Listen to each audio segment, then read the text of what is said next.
Bismillahir Rahmanir Rahim.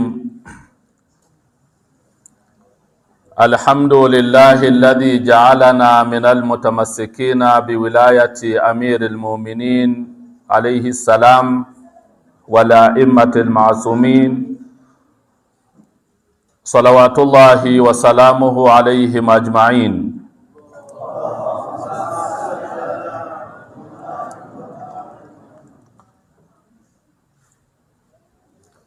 Thumma salatu wassalam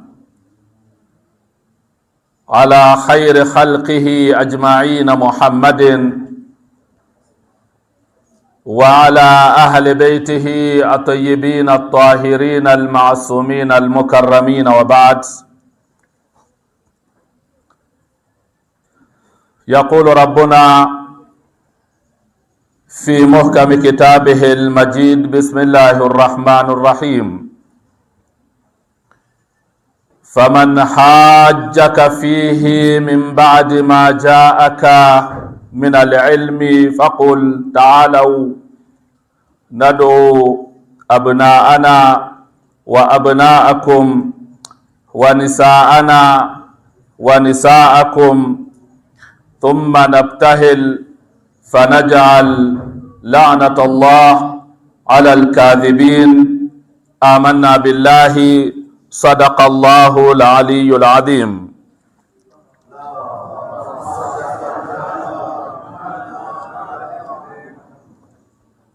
Assalamu alaikum wa rahmatullahi wa barakatuh.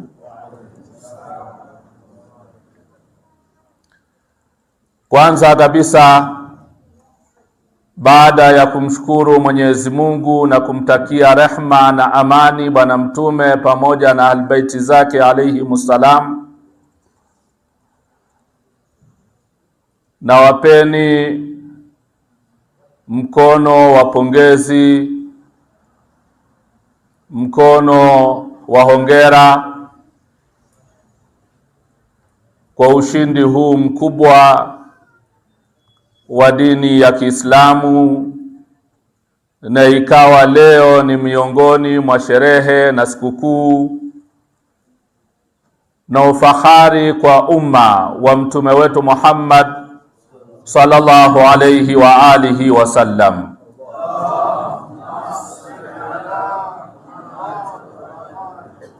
Na tuzipeleke vile vile salamu hizi na pongezi hizi kwa sahibu al-asr wa zaman, al-imam al-hujjatu al-muntadhar ajjalallahu ta'ala farajahu sharif,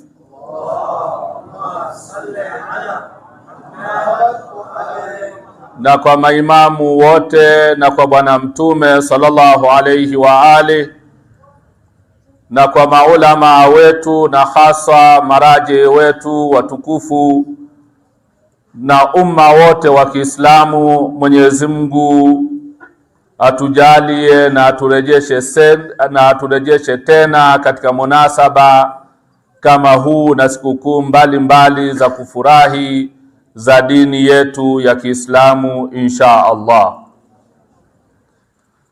Leo kwa mujibu wa tarehe historia ni maapizano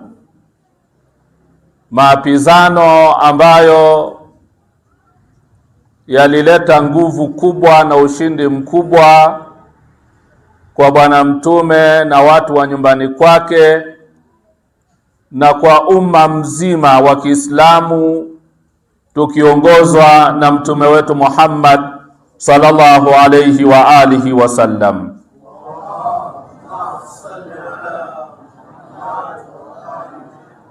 Ni tukio ambalo wengi wetu tulioko hapa tunalifahamu. Sina haja ya kulizungumza kwa urefu sana.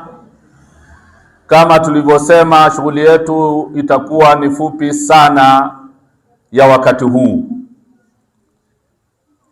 Lakini kwa ufupi sana, tukio hili lilitokea kati ya mwaka wa 9 au mwaka wa 10 Hijiria, baada ya Bwana Mtume kuhama kutoka Maka kwenda Madina, na lilitokea baada ya uvumi mkubwa katika mji wa Madina, na joto lilikuwa ni kubwa katika mji wa Madina. Mazungumzo kuhusu ushindi wa Bwana Mtume ulikuwa ni mkubwa, unazungumzwa kila kona. Yakaenea ushindi huu wa Bwana Mtume katika kona zote,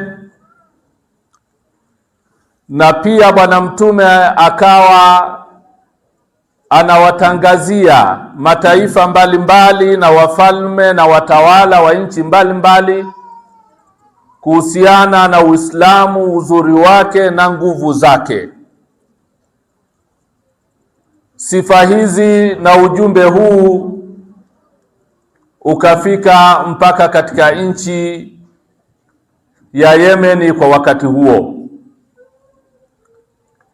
Na Yemeni kwa wakati ule ni nchi kubwa, ni nchi ambayo unaweza kusema ndio namba moja kwa wakati ule, kwa kuwa na elimu kubwa na kuwa na uchumi mkubwa na kuwa na jeshi kubwa. Na siasa ya Yemen ilikuwa ni kubwa, inatawala ulimwengu. Na sote tunafahamu hata kabla ya kuja kwa Bwana Mtume, namna walivyounda jeshi kubwa la kwenda kuivunja Al-Kaaba, na sura iko wazi, alam tara kaifa faala rabbuka bi ashabil fil, mpaka mwisho. Jeshi kubwa sote tunafahamu. Na pia tunafahamu kisa kirefu na kizuri na kitamu chenye kusisimua cha Nabiullahi Suleimani na mfalme wa Yemen Bilqis, pamoja na ndege mdogo Hudhud. Matukio yote haya yalikuwa katika nchi ya Yemeni. Kwa hiyo ni nchi ambayo ilikuwa na uchumi mkubwa, ni nchi ambayo inaogopwa kwa wakati ule, ina uchumi mkubwa na pia ina jeshi kubwa, na pia lina wasomi wa aina mbalimbali, wako wengi zaidi katika nchi ya Yemen.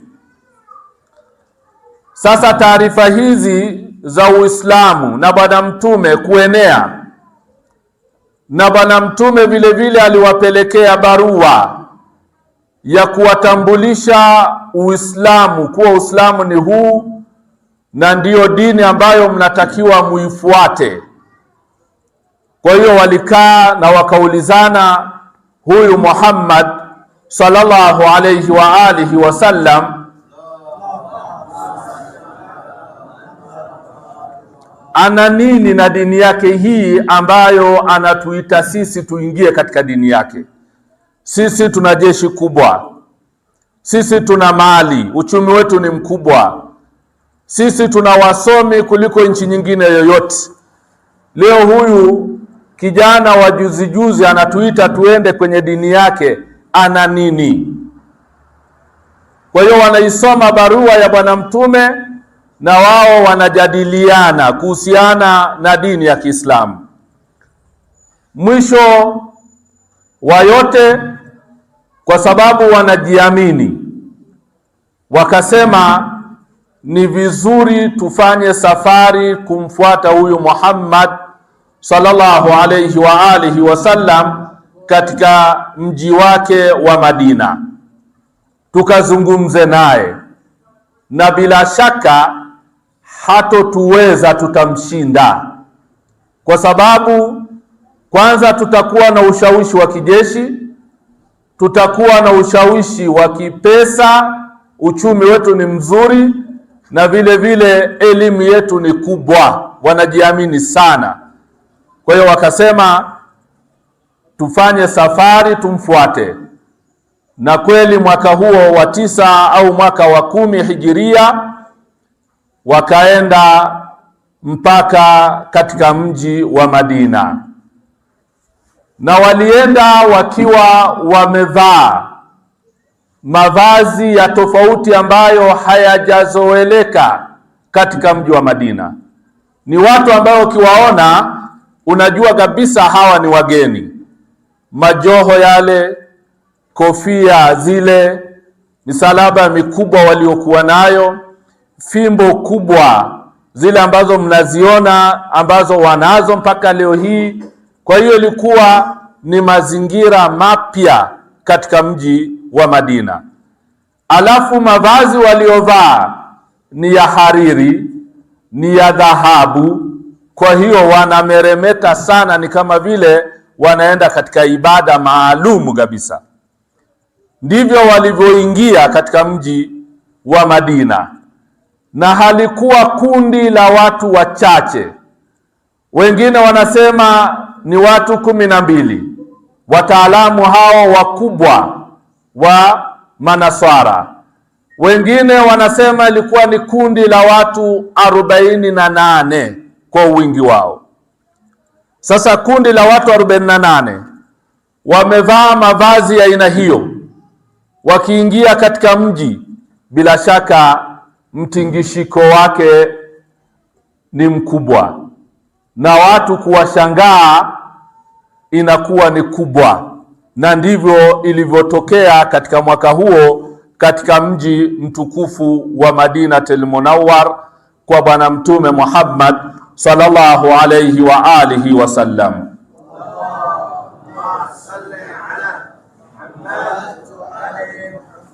Taarifa hizi zikamfikia Bwana Mtume kuwa kuna ugeni wa aina hii ambao umejipamba kwa mapambo yote.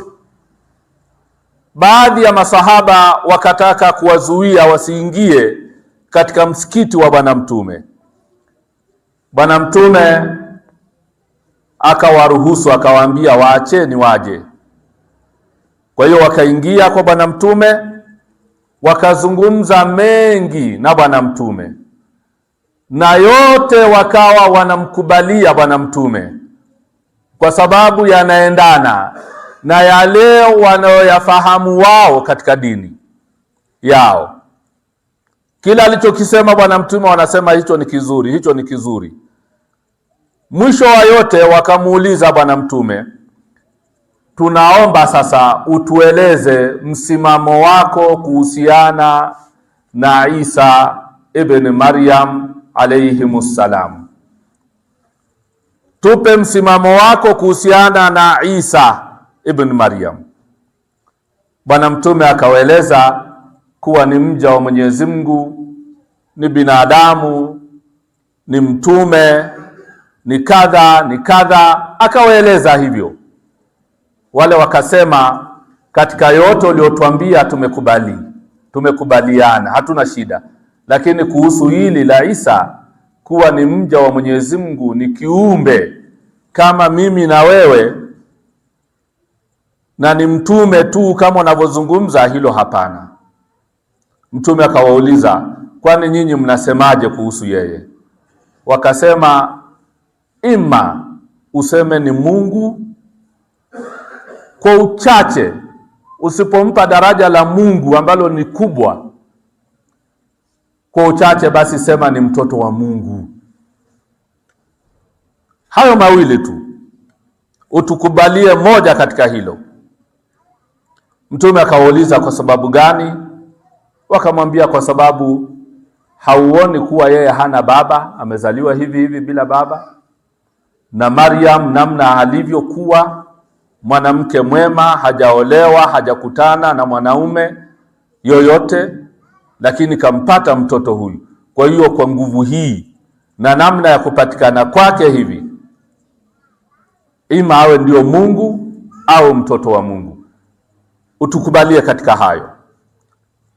Bwana Mtume akawaambia, la, yote mawili hayo hayapo.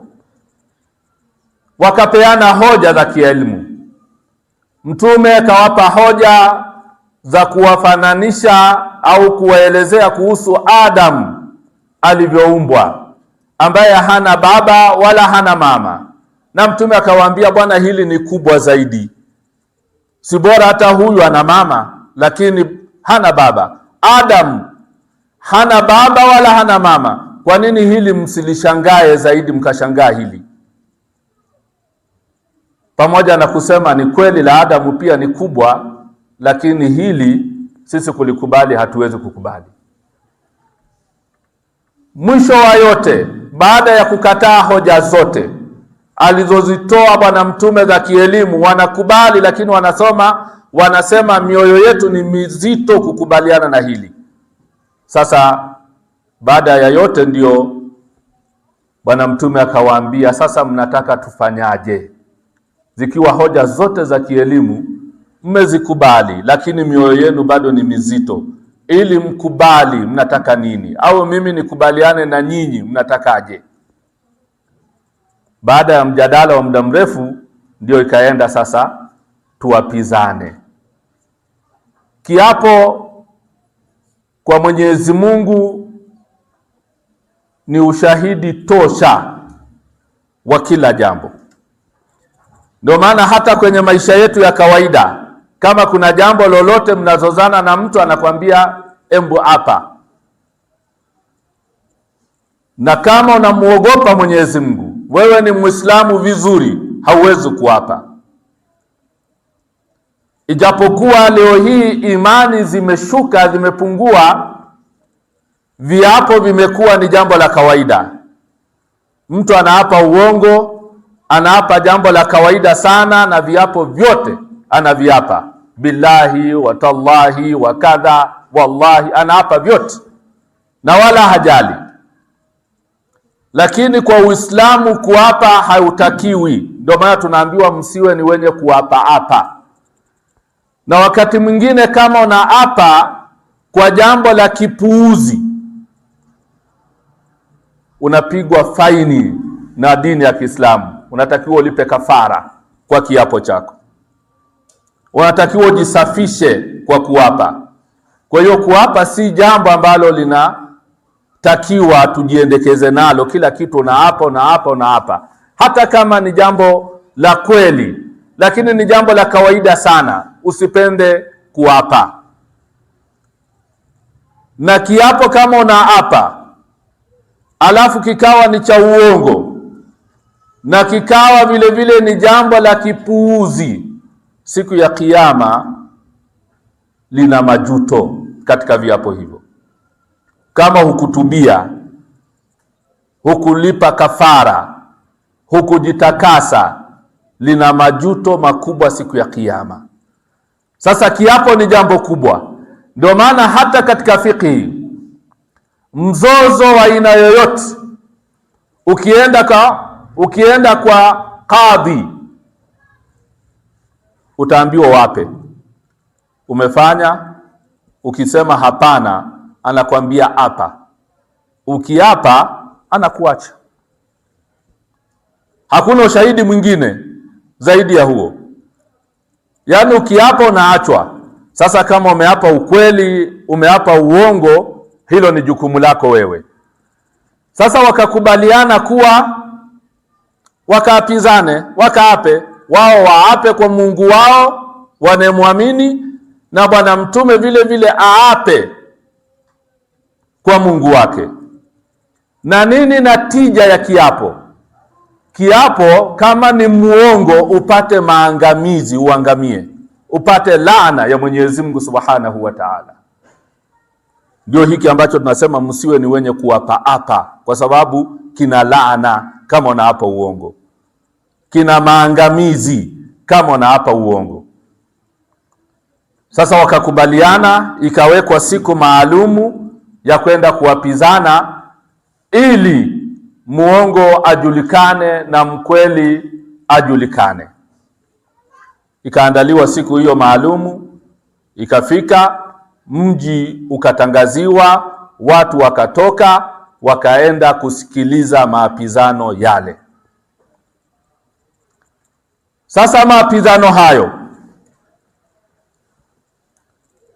Mapizano hayo, siku hiyo maalumu ambayo watu walitoka kwenda kushuhudia nani mkweli, walitoka Waislamu na walitoka wasiokuwa Waislamu, Manaswara, Mayahudi na wengineo ambao wako pale, ili mradi kila mmoja alitoka anataka kujua nani, na mtingishiko wake kama nilivyosema ulikuwa ni mkubwa, sio mtingishiko wa kawaida, kwa sababu ni habari zimeenea, zimetangazwa na dini ya Kiislamu. Bwana Mtume anatingisha katika mji kwa la ilaha illa Allah Muhammadun Rasulullah sallallahu alayhi wa alihi wasallam.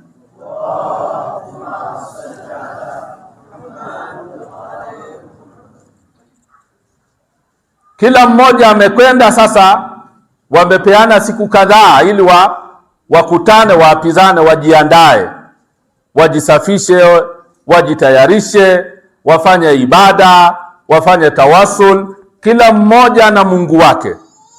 Ilipofika siku hiyo, Bwana Mtume kwa ahadi ile walioambizana, muda fulani tukutane katika uwanja huu, watu wamefurika, wametoka. Bwana Mtume hachelewi wala haangalii nani aliyotoka, nani yupo. Bwana Mtume ni mwingi wa kutimiza ahadi zake.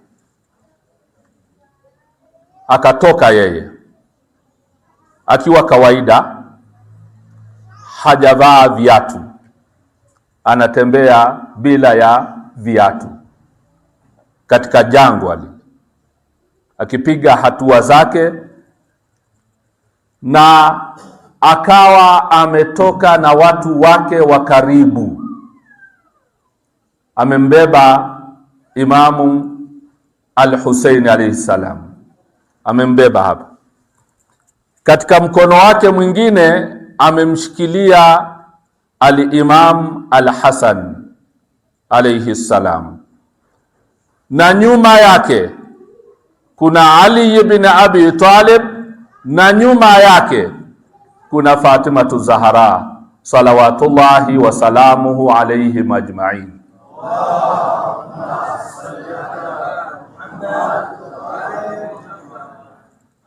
Kwa sababu maapizano haya waliambizana kila mmoja atoke na timu yake ya maapizano, na laana yenyewe iangamize wale waliotoka katika maapizano, waongo waangamie, na kizazi chao pia kiangamie.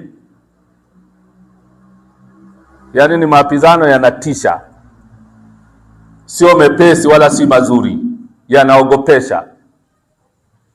Kwa hiyo kwa kitendo hicho, kutoka na familia hii na namna anavyotembea, Manaswara wana jirani walipokuwa wamefikia katika nyumba ya jamaa yao,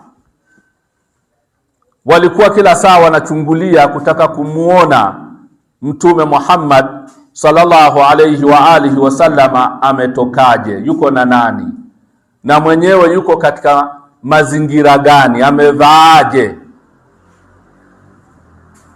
Sasa walikuwa wanatuma kila mtu, hebu mchungulie, ameshatoka, badarudi bado. Kwa hiyo alipotoka Bwana Mtume wakapelekewa taarifa, Muhammad sallallahu alayhi wa alihi wasallama ametoka, lakini mavazi aliyoyavaa ni mavazi duni, mavazi ya kawaida sana ya mtu maskini, na miguuni hajavaa viatu. Alafu ametoka na wajukuu zake, wajukuu ambaye alikuwa akitembea nao, anawaambia watu hawa, mimi nawapenda na nyinyi wapendeni. Anawaita raihana, ni pambo, ni manukato. Neno raihana ni pambo, ni manukato, ni kitu kizuri ambacho kinatakiwa kitunzwe. Sasa anasema, wanawaambia ametoka na wajukuu zake, alafu nyuma yake yuko ndugu yake Ali ibn Abi Talib alayhi salam.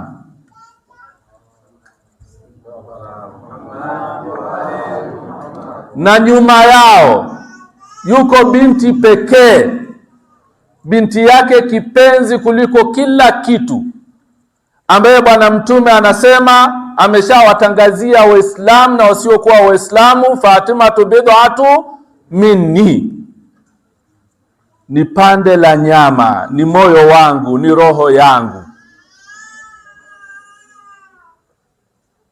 Ni binti yake na ni zawadi pekee aliyopewa na Mwenyezi Mungu. Inna a'tainaka al-kauthar fasalli lirabbika wanhar inna shaniaka huwa al-abtar. Salawatullahi wa salamuhu alaiha.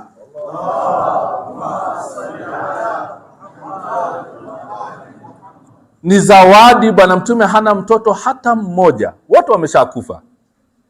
Na wote hapa mnasoma madrasa madaris, mnafahamu, na mashekhe mko hapa.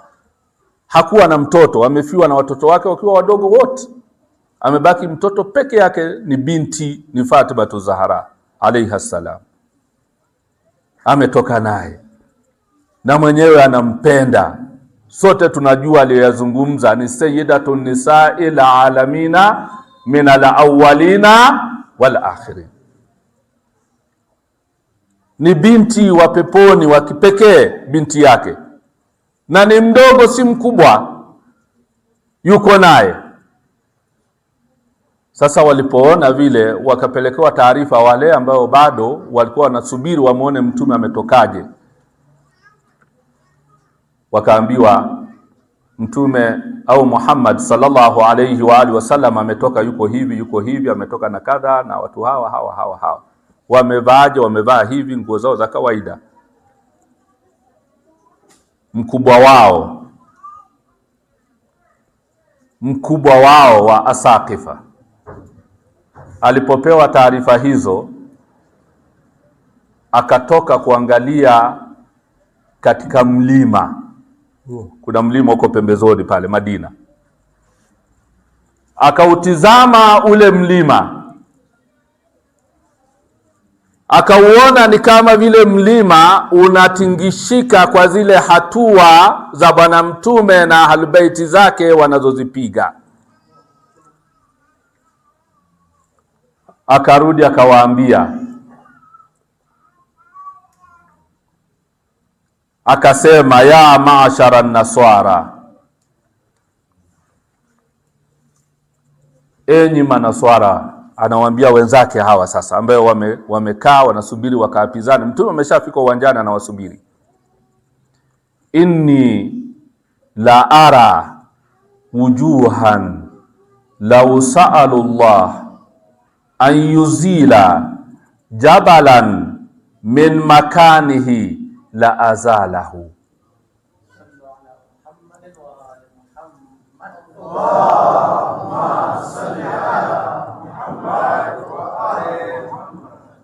Kawaambia hizi nyuso hizi, namna anavyomeremeta Bwana Mtume, namna anavyomeremeta Ali, namna anavyomeremeta Fatima, namna anavyomeremeta Al-Hasan wal-Hussein, familia hii ya utume, na namna walivyokaa. Akawaambia hizi nyuso nimeziona, lau watamuomba Mungu wao autoe huu mlima ambaye mimi nautizama hapa, Mwenyezi Mungu anaung'oa mlima huu bila hata kusumbuka. Dakika moja tu mlima umeondolewa hapa. Wakasema tu Mungu toa huu mlima, hawarudii dua yao, ni mara moja mlima umeondoshwa. Fala tubahilu fatahliku wala yabqa ala wajhi al-ardi nasrani. Tusitoke kuwapizana na huyu, na tukiapizana tutaangamia sote, na katika mgongo wa ardhi huu hatobaki mnaswara hata mmoja kwa maapizano, kwa sababu maapizano ilikuwa wao waangamie na vizazi vyao, na wao wametoka ndio wakubwa wote wa Najrani 48 ni wengi sana kwa wakati huo. Ni kama wakubwa wote wa nchi nzima hawapo, wametoka. Na maana wakiangamizwa hawa, hakuna mwalimu tena, hakuna kiongozi tena. Kwa hiyo wakawaambia tusiapizane, kwa sababu huyu mtume akimuomba Mungu wake, hata mlima huu unaondoshwa hapa. Wakaogopa kwenda kuwapizana. Sasa kwa ufupi akasema Bwana Mtume sallallahu alayhi wa alihi wasallam,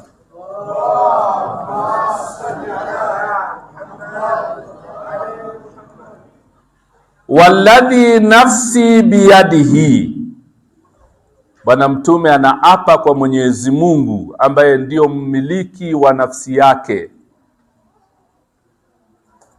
Anasema wallahi, maangamizi yalikuwa yameshawakaribia hawa watu. Manaswara, maangamizi yalikuwa yamewakaribia. Walau lu'inu, lau wangeingia katika laana hii, la musikhu qirdatan wa khanazir, wangegeuzwa kwanza hapa, wangegeuzwa kuwa ni manyani na manguruwe hapo hapo uwanjani. Kisha bonde hili lingewaka moto, yani moto ungezuka hapa, wangeungua wote. Kwanza unageuzwa kuwa nyani au nguruwe, alafu moto uwashwe ukuchome pale pale. Lau wangedhubutu tu kusimama na Bwana Mtume sallallahu alayhi wa alihi wasallam katika maapizano hayo, wangeangamizwa hivyo. Wakashindwa, wakaenda kujisalimisha kwa Bwana Mtume, wakazungumza kadha wa kadha, ima waingia katika dini, wakakataa kuingia katika dini.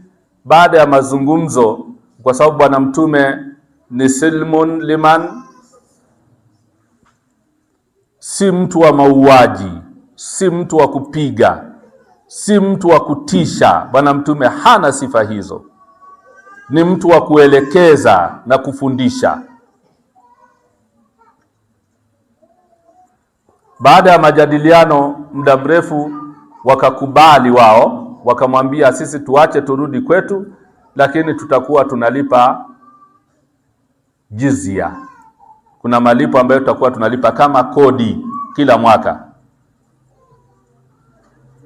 Lakini wakaomba wao wanalipa awamu 2 kwa mwaka.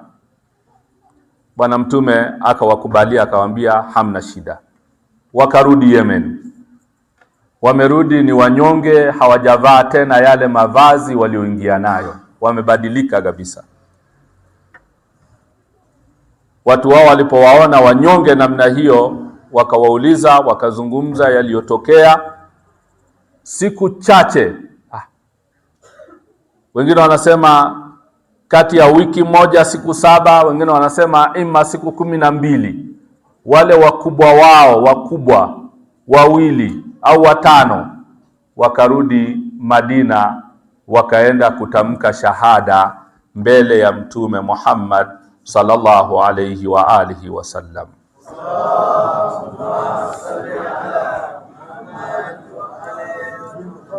Na wale ndio walioupeleka, baada ya kusilimu kwao, ndio waliopeleka Uislamu huu ambaye tunauona Yemeni. Na msimamo wa Yemeni ambayo mpaka leo hii mnauona namna ilivyo Yemeni. Na ikatajwa na Bwana Mtume katika hadithi nyingi juu ya uimara wa Yemeni. Na akapatikana kijana mwema kutoka Yemeni, na wakaenda kufundishwa na Ali ibn Abi Talib salawatullahi wasalamuhu alayhi katika mji wa Yemen, kama tulivyoelezea katika tukio la Ghadir Khum. Yemen hii mnaiona, historia yake imetoka hapo, lakini ni nchi kubwa kabla ya hayo. Ndugu zangu, ushindi huu ulipopatikana, ndio Bwana Mtume akajitanua zaidi, akawa anapeleka ujumbe kila mahala, na wale wanaetumwa wakawa hawaogopi tena, hakuna uoga, kwa sababu nguvu ya Uislamu imesikika katika kila mahala. Kwa ufupi, tunachojifunza katika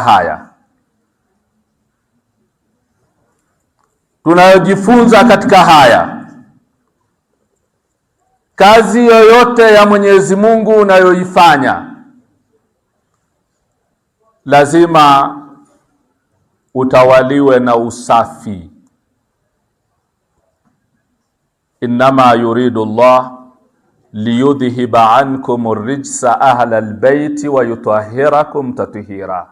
Allahumma salli ala Muhammad wa ali. Usafi. Hawa waliotoka ni wasafi, ndio walioteremshiwa aya hii. Bwana Mtume ni msafi, hana doa. Imam Ali ni msafi, hana doa. Fatimatu Zahra ni msafi, hana doa. Al-Hasan wal-Husaini imaman ni wasafi, hawana madoa alayhimus salam.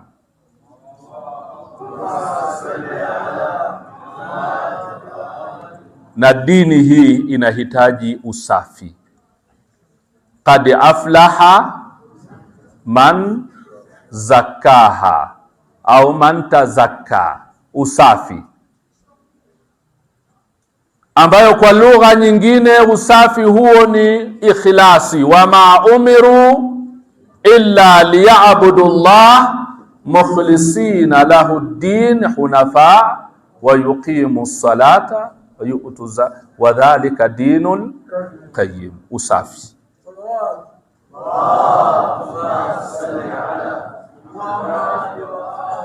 haichanganyiki na uchafu alafu ukafanikiwa, la hasha. Ndio hapo mkaambiwa msivalishe haki na batil, hazikai pamoja. Ni kama maji chumvi na maji baridi, hayakai pamoja, lazima yajitenge. Sasa dini inahitaji usafi, na wale waliangalia usafi huo.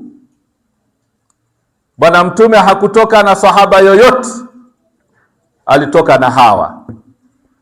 Hilo la kwanza katika dini, inahitaji usafi na ikhlasi ili ilete matunda. Unyonge huu wa dini ya Kiislamu tuliokuwa nao, udhalili huu tuliokuwa nao, umaskini tuliokuwa nao, kutokusaidiana ambayo ndio imetawala katika umma wa Bwana Mtume, umma ambao umekuwa ni umma yatima, umma ambayo hata paka akipita tunajikunyata namna hii, umma ambao hauna sauti yenye kusikika duniani au hata kwenye mtaa unaishi, dini ambao vazi lako na sijida yako usoni haimtishi mtu yoyote, sio taa, sio nuru, ambayo sijida yako ilikuwa inatakiwa iwe ni taa, ni nuru ya kuangazia watu. Simahum fi wujuhihim min athari sujudi, hazina athari ya aina yoyote. Ni kwa sababu hatujajitakasa, hatujawa na ikhlasi katika dini. Tumeifanya dini ni pambo la kujifakharishia na kujionyesha tu. Hilo ndilo lililoleta ushindi namba moja. Namba mbili ni ushujaa wa Bwana Mtume na ahlu baiti zake alayhimus salam.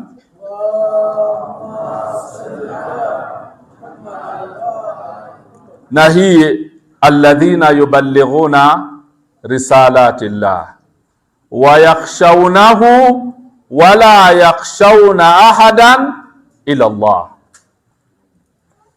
Ushujaa aliokuwa nao bwana mtume, si muoga, si wa kutetereka. Na wewe unapobeba dini, kuwa shujaa katika kuzungumza. Hilo ndilo linaloleta ushindi katika dini ya Kiislamu. Na jingine la tatu ni ukweli wa kile ulichokuwa nacho. Wakunu maa as-sadiqin, kuwa mkweli, kuwa na wenye kusema ukweli. Unapotaka ushindi katika jambo lako la aina yoyote, kuwa mkweli katika hilo unalolipambania. Kama ni mchezaji wa mpira,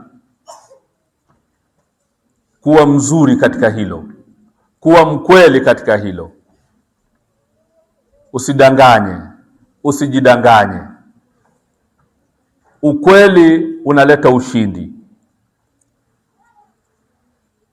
Na jingine ambalo linaleta ushindi ni hikma, kuwa na hikma.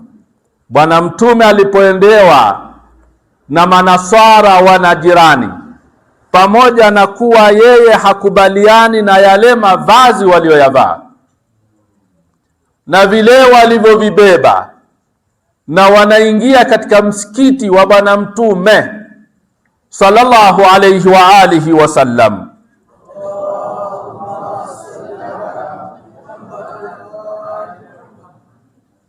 bwana mtume hakuwakasirikia wala hakuwafokea wala hakuwafukuza.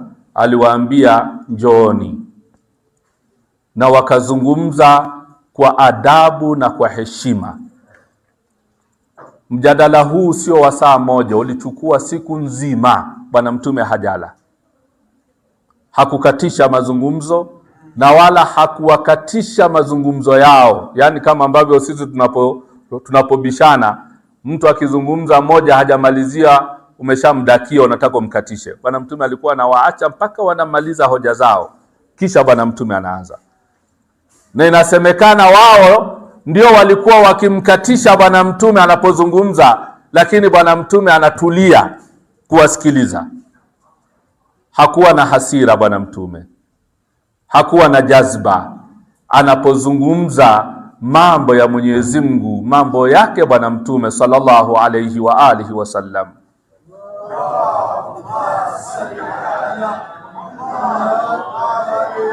zaidi ya hapa nawaambia, ta'alau ila kalimatin sawa bainana wa bainakum. Kama tunatofautiana katika hili na hili, tuna mambo ambayo tunakubaliana nyinyi, sisi na nyinyi. Njooni katika haya tunayokubaliana. Ni nguvu ya kipekee ya kiroho ya bwana mtume na ahlu baiti zake alayhimussalam.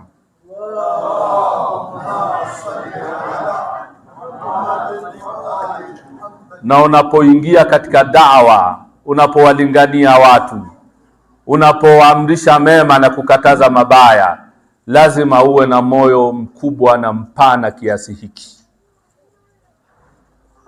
Unapowazuia vijana wasifanye mambo kadhaa wa kadha ambayo si mazuri, haram, lazima uwe na moyo wa ushujaa uliojaa busara, uliojaa hikma, uliojaa uvumilivu.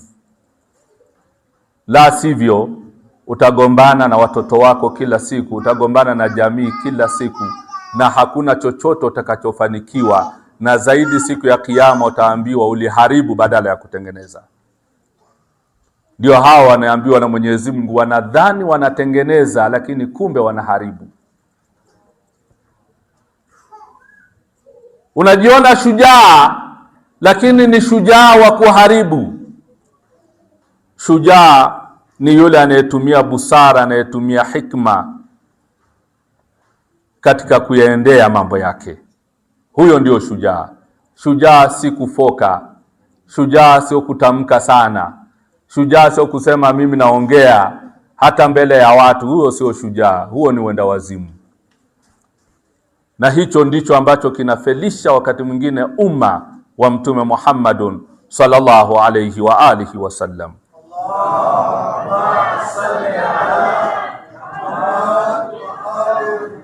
Bwana Mtume alianza yatima, alianza maskini, hana chochote, anatengwa, lakini akamiliki dunia nzima. Hakuna ardhi ambaye haisemi la ilaha illa Allah Muhammadur Rasulullah mpaka siku ya Kiyama.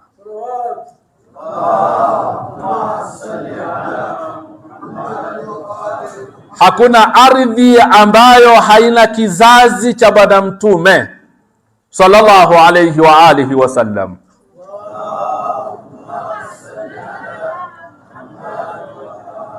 Hii ndiyo ilikuwa nguvu ya Bwana Mtume, na sisi tukitaka kumfuata Bwana Mtume, kuonyesha tunampenda Bwana Mtume, tunamsikiliza Bwana Mtume, lazima turudi katika nguvu hii, tujifunze haya ya Bwana Mtume. Utaona hata da'wa yako inakuwa ni nyepesi, wala haitokusumbua. Hautokufa na maradhi kwa sababu unafanya kazi ya Mungu. Hautokuwa na pressure eti kwa sababu unafanya kazi ya Mungu. Hautokufa na njaa eti kwa sababu unafanya kazi ya Mungu. Utafanikiwa duniani na akhera. Na la mwisho katika mubahala ni kuwatangaza rasmi ahlu baiti kwa vitendo ni wakina nani, salawatullahi wasalamuhu alayhim ajma'in.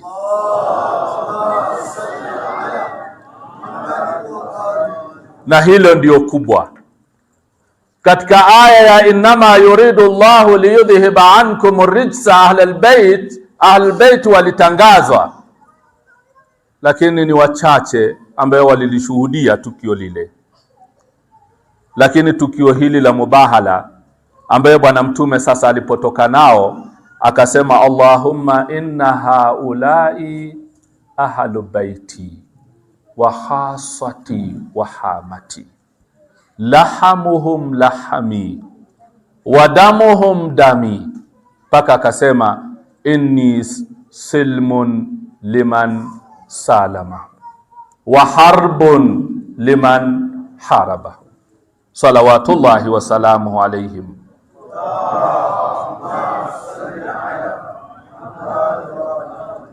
Katika halaiki ya watu wote waliotoka uwanjani, Bwana Mtume anawaambia, Allahumma inna haulai ahlu baiti, hawa ndio watu wa nyumbani kwangu, hawa mnaowaona niliokuwa nao hawa na ndio watu haswa kwangu, na ndio watu ambao ni nyama yangu mimi. Hakika amesalimika mwenye kujisalimisha kwao, na anatangaza vita atakayetangaza vita kwa hawa watu. Mimi tampiga vita huyo mtu, tapambana naye. Ana harbun liman haraba wa silmun liman. Haya kayatangaza wazi katika tukio hili Bwana Mtume, na wamepata ushindi. Na ndiye akasema, yoyote mwenye kuandama hawa, mwenye kuegemeza maisha yake kwao, ameshinda. Yoyote mwenye kuegemeza maisha yao kwao, maisha yako kwao, ukawa pamoja nao, wewe umepata ushindi, kama ambavyo waliupata katika tarehe 24 ya mwezi huu wa Dhulhijja. Ndio maana ndugu zangu, hatuachi kusoma tawassul kwao, hatuachi kumwomba Mwenyezi Mungu kupitia kwao. Hatuwezi kuwahudhurisha katika shughuli yetu kwa sababu wao ni ushindi wa Mwenyezi Mungu napitia kwao. Haya tunayafanya, tunahitaji tupate ushindi duniani na akhera kupitia munasaba huu wa mubahala ya ushindi mkubwa huu kuanzia leo. Na sisi kwa sababu tumemkumbatia Bwana Mtume, tumewakumbatia kizazi cha Bwana Mtume, tumewabeba, tumewaandama, tuko pamoja nao kuanzia siku hii ya leo. Kwa watu wazima, vijana, na watoto, wakina baba na wakina mama, kila mmoja leo ashinde katika maisha yake. Kila mmoja leo anuie kuwa yeye ni mshindi katika maisha yake, ni mshindi katika ibada, ni mshindi katika akhlaqi njema, ni mshindi katika mahusiano mema, ni mshindi kwa kumfuata Bwana Mtume na kumpenda Bwana Mtume na watu wa nyumbani kwake alayhimussalam, na ni mshindi katika maisha yake ya utafutaji. Kama ulikuwa unahangaika katika kutafuta kipato chako, una bodaboda wako, lakini unapata mitihani ya hapa na pale katika chombo chako, katika kuchuma kwako, kupitia ushindi huu ambayo leo ni kama ndiyo munasaba wa mwisho katika mwaka huu. Tukio hili ndio tukio la mwisho katika mwaka huu. Kwa sasa hivi tunajiandaa tu kuingia Muharram, mwaka mpya. Mwaka tunaumaliza leo tarehe 24. Tuna siku 6 au siku 5 mwaka uishe. Tuingie mwaka mpya wa Kiislamu. Leo tuseme Mwenyezi Mungu tunaomba tujalie tushinde katika magumu ya maisha tuliyokuwa nayo. Kila mwenye lake moyoni ambalo ni zito, linampa uzito katika maisha yake, ya kipesa, ya kielimu, ya kiafya, ya kifamilia, ya kiibada, kila mmoja kwa baraka ya Bwana Mtume na Ali na Fatima wal Hasan wal Husayn alayhimussalam, ashabul kisa, yote hayo mazito leo hii yaondoke. Kuwa na imani, kuwa na ikhlasi, kuwa na ushujaa wa kujua yote haya yanaondoka kwa baraka na kwa taufiki ya Mwenyezi Mungu Subhanahu wa Ta'ala. Mwenyezi Mungu awajalieni wote tulioko hapa na walioko manyumbani kila lililokuwa la kheri. Awatatulie matatizo yenu na mazuri yenu. Mwenyezi Mungu ayadumishe na ayaendeleze zaidi na zaidi. Awakuze watoto na vijana na hata sisi watu wazima makuzi yaliyokuwa mema. Vijana wetu hasa, mrudi katika dini, muende madrasa mkasome, muwe na adabu, muwe na heshima, muwe wasikivu kwa walimu na kwa wazazi wenu. Na hata wale wachezaji wa mpira ambao jana mlicheza na tukapata washindi, na tutawagawa zawadi kwa washindi hapa baada ya hutuba yangu. Mnapokuwa kwenye mazoezi, miongozo ya kocha, ili ufanikiwe katika mpira, nidhamu ndio namba moja kuliko kila kitu. Ukiwa na uhuni katika mpira huwezi kufanikiwa.